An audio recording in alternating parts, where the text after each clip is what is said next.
Bir adam aşırı derecede sarhoş olur ve bir polis karakolunda duvara zincirlenir. Arkadaşı gelir ve onu kurtarır.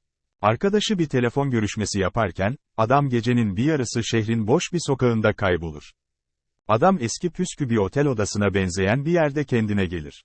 Bir yatak, bir masa, bir televizyon, bir banyo kabini. Yemek tepsisi için zemine yakın bir yuvası olan çelik bir kapı vardır. Ara sıra küçük bir melodi çalıyor, oda gazla doluyor ve bilinci yerine geldiğinde oda temizlenmiş, kıyafetleri değiştirilmiş ve saçları kesilmiş oluyor. Bu rutin 15 yıl boyunca devam eder. Onu kimin ya da neden hapsettiği asla söylenmez. Kendi dünyası haline gelene kadar televizyon izler. Bir günlükten diğerine yazılarını doldurur. Yumrukları kanlanana ve sonra sertleşene kadar duvara vurur. Çığlıklar atar. Televizyondan karısının öldürüldüğü yerde kanının ve parmak izlerinin bulunduğunu öğrenir. Kızlarının İsveç'te evlat edinildiğini. Eğer kaçarsa, aranan bir adam olacaktır. Koreli yönetmen Park Chan-wook'un Oldboy filmi onu tarafsız bir gözle izler, sempati duymaz, içinde bulunduğu durumun dışında durur. Daha sonra, kendisini hapseden adamla konuştuğunda, adam şöyle der, ben bir tür bilginim ve üzerinde çalıştığım şey sensin. Cinselliği ve şiddetiyle bu film, Amerika Birleşik Devletleri'nde artık kolay kolay yapılamayacak türden bir film, Püriten bir azınlığın yayıncılıkta dayattığı ve kablolu yayın için bile tehdit oluşturan standartları, stüdyoları belirsiz bir dağıtımla karşılaşabilecek filmler üretmeye isteksiz kılıyor. Ancak içerik bir filmi iyi ya da kötü yapmaz, sadece ne hakkında olduğudur. Oldboy, tasvir ettiği şeylerden dolayı değil, insan kalbinin derinliklerini çıplak bıraktığı için güçlü bir filmdir. Oh Dae-soo, Choi Min-sik, adındaki adamla ilk tanıştığımızda, küçük kızının doğum gününü kaçırmış ve şimdi karakolda, ona hediye olarak aldığı melek kanatlarını gülünç bir şekilde takmış bir şekilde oturan bir ayyaştır. Kötü bir adam değildir ama alkol onu işe yaramaz hale getirmiştir. Kendini 15 yıl sonra aniden tuhaf esaretinden kurtulmuş bulduğunda, intikama odaklanmış, nezakete gülünç derecede duyarlı, farklı bir insandır. Bir restorana girdiğinde, televizyondan tanıdığı, Kore'nin, yılın şefi, olan genç bir kadınla tanışır. Bu Mido'dur, Geng Hye-jang. Onun acı çektiğini hisseder, içgüdüsel bir sempati duyar, onu evine alır, hikayesini dinler, onunla ilgilenir, onu sevmeye başlar. Bu arada, tutsaklığının sırrını bulmak için metodik bir arayışa girer.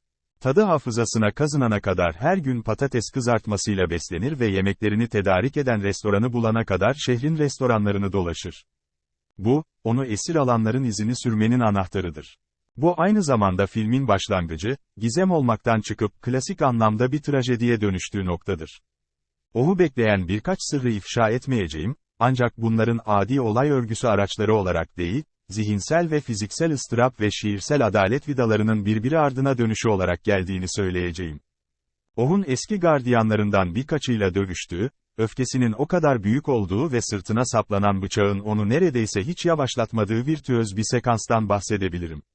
İntikam ihtiyacıyla yanıp tutuşan bu adam, sonunda bu ihtiyacı daha az tüketmeyen ve çok daha şeytani olan başka bir adam tarafından hapsedildiğini keşfediyor. Eleştirmen çevrelerince dünyanın en yaratıcı sinemalarından biri olarak kabul edilen, Oldboy, Cannes 2004'te jüri büyük ödülünü kazandı, Kore sineması konusunda uzman değilim.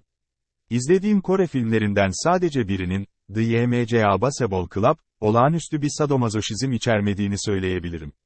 Oldboy, Laurence Olivier'in, Marathon Man'deki Nazi dişçisini bir şifacı gibi gösteren bir diş çekme sahnesi içeriyor. Ve filmin yapımı sırasında bir ahtapotun kesinlikle zarar gördüğü bir sahne var. Bu sahneler şok değeri için değil, bütünün bir parçası. O, 15 yıl boyunca yaşayan başka bir insan görmeden kilit altında tutulmuştur. Onun için herhangi birinin yakın varlığı tüm duyularına indirilmiş bir darbe gibidir. Bir restoranda, canlı bir şey yemek istiyorum, dediğinde, A. Asya'da canlı deniz ürünlerinin gerçekten de bir lezzet olarak tüketildiğini ve, B. 15 yıldır ölüme gömülü olduğu için yemeği değil hayatı yemek istediğini anlıyoruz.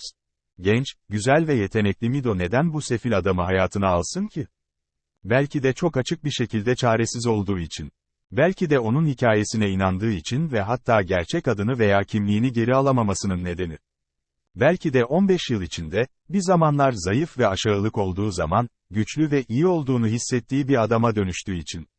Onun bakış açısına göre sevgi, kurtuluş, kabul, bağışlama ve kurtuluş olasılığı ile birleştirilir. Bütün bunlar, takip eden, bir bağlam sağlayan ve onlara daha derin bir anlam veren çeşitli vahiy sahneleri sırasında gerçekleşir. Evet, sonu karmaşıklığında olanaksızdır. Ancak imkansız değildir ve motivasyonsuz değildir. Oldboy, duygusal aşırılıklara yönelir, ancak sebepsiz yere değil.